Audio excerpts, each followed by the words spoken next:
आजकल हमारे ओपीडी में बहुत सारी ब्लीडिंग प्रॉब्लम लेके महिलाएं आती हैं। ब्लीडिंग प्रॉब्लम मीन्स ज़्यादा और अनियमितता से ब्लीडिंग होना। मैं डॉक्टर वाकोडकर फ्रॉम भिलाई आज इसी विषय पर चर्चा कर रही हूँ। नॉर्मली ये माहवारी जो होती है ये एवरी 30 डेज में आती है। 28 to 30 डेज की साइकिल नॉर्मल कही जाती है।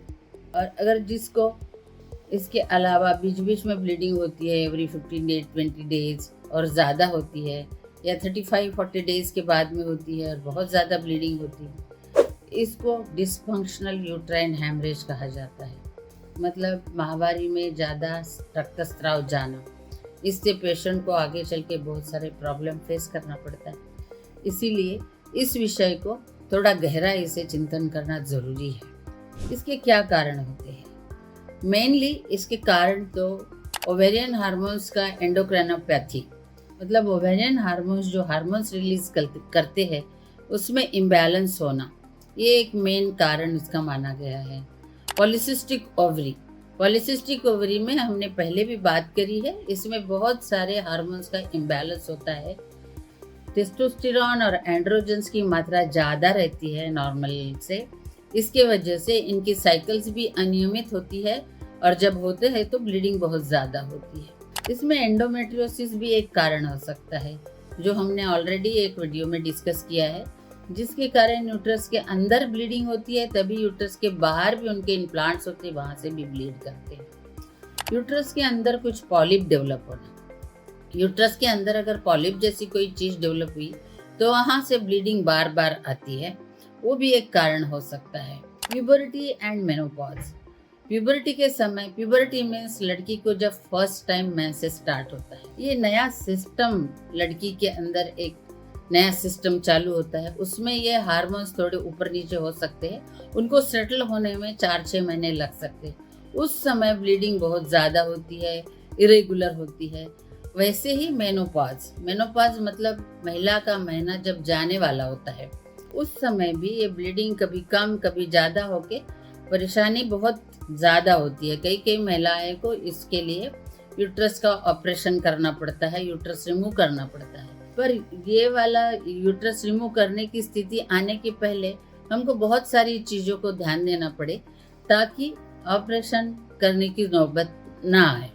STDs, सेक्सुअल ट्रांसमिटेड डिसीजेस, उसके कारण भी इन्फेक्शन होता है और ब्लीडिंग प्रॉब्लम्स ज़्यादा होती है। कोई भी इन्फेक्शन अगर पता चलता है तो उसको तुरंत निवारण करना चाहिए और डॉक्टर के पास जाके उसके कंसल्ट करके क्या इन्वेस्टिगेशन है क्या नहीं ये देखना चाहिए। यूट्रस के फाइब्रॉइड्स भी होते हैं। फाइब्रॉइड्स है ना, यूट्रस में गांठ डेवलप होती है। वो गांठें जैसी जैसी बड़ी होगी और यूट्राइन कैविटी का एरिया जैसे जैसे बड़ा होगा। फाइब्रॉइड्स के 3 प्रकार होते हैं। एंडोमेट्रियस के अंदर कुछ होते हैं, कुछ मायोमेट्रियम के अंदर होते हैं, कुछ यूट्रस के बाहर होते हैं। यूट्रस के बाहर जो होते हैं सबसिरस, उसको तो हम ये ब्लीडिंग डिसऑर्डर्स के लिए रीज़न नहीं मानते, परंतु इंट्रामुरल और सबम्यूकस जो यूट्रस के अंदर होते हैं वो काफ़ी परेशानी करते हैं। उसके कारण यूट्रस का एरिया बढ़ जाता है और हार्मोन डिपेंडेंट फाइब्रॉइड्स होने के कारण कभी भी ब्लीडिंग होता है और बहुत ज़्यादा ब्लीडिंग होती है। इसके लिए ज़रूर आप कंसल्ट करिए, इन्वेस्टिगेट करिए और बहुत सारे मेडिकल ट्रीटमेंट इसके लिए अवेलेबल है, उसके बारे में हम आगे बात करेंगे। Now the dysfunctional uterine haemorrhage के लिए हम क्या ट्रीटमेंट और क्या इन्वेस्टिगेशन कर सकते हैं। सबसे पहले रूटीन इन्वेस्टिगेशंस करके HbCBC, bleeding time, clotting time, prothrombin, platelet count, sonography, MRI, ये सारे इन्वेस्टिगेशंस करके आप मेडिकली इसको ट्राइनेस्मिक एसिड की टैबलेट दे सकते हैं, जो आपका क्लॉटिंग फैक्टर होगा उसको ट्रीट करेंगे। पॉज XT करके टैबलेट आता है, it is very simple. And non steroidal anti inflammatory drugs दे सकते हैं। उसका 2-3 कोर्स करने से आपको बहुत सारा फ़ायदा उसमें हो सकता है। अगर उसमें भी नहीं हुआ तो कंबाइन हार्मोन्स की पिल्स ले सकते हैं। जनरली एस्ट्रोजेनिक ब्लीडिंग जो होता है उसमें प्रोजेस्टेरॉन ऐड करने से उनका ब्लीडिंग DU भी ठीक हो सकता है। देन एक मरीना कैप्सूल आता है, इट इज़ वेरी यूजफुल और आजकल इंडिया में अवेलेबल है। उसको अगर यूट्रस के अंदर इंसर्ट करते हैं तो उसमें भी काफ़ी हद तक ब्लीडिंग कंट्रोल हो जाता है और पेशेंट बहुत फ्री महसूस करता है। इतना सब करने के बाद भी अगर आपको ब्लीडिंग का फ़ायदा नहीं होता है तो देन हिस्ट्रोस्कोपी कर लेना चाहिए। अगर पॉलिप वगैरह है तो hysteroscopy it is very minor procedure and can be done in minutes और 15-20 मिनट का प्रोसीजर है। उसमें आप यूट्रस के अंदर के पॉलिप रिमूव कर सकते हैं, सेम डे घर जा सकते हैं। इस तरह से ट्रीटमेंट करते हुए बहुत सारे 70 to 80% पेशेंट इसमें ठीक हो जाते हैं।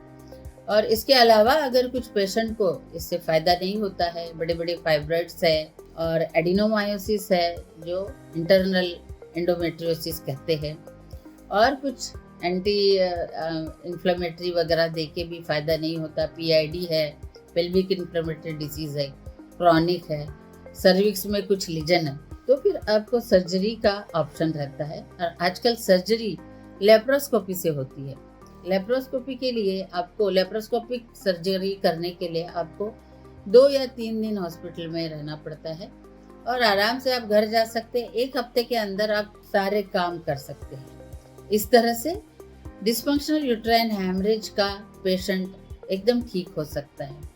इसमें कुछ भी ज़्यादा तामझाम नहीं है और ये आजकल सभी जगह अवेलेबल है।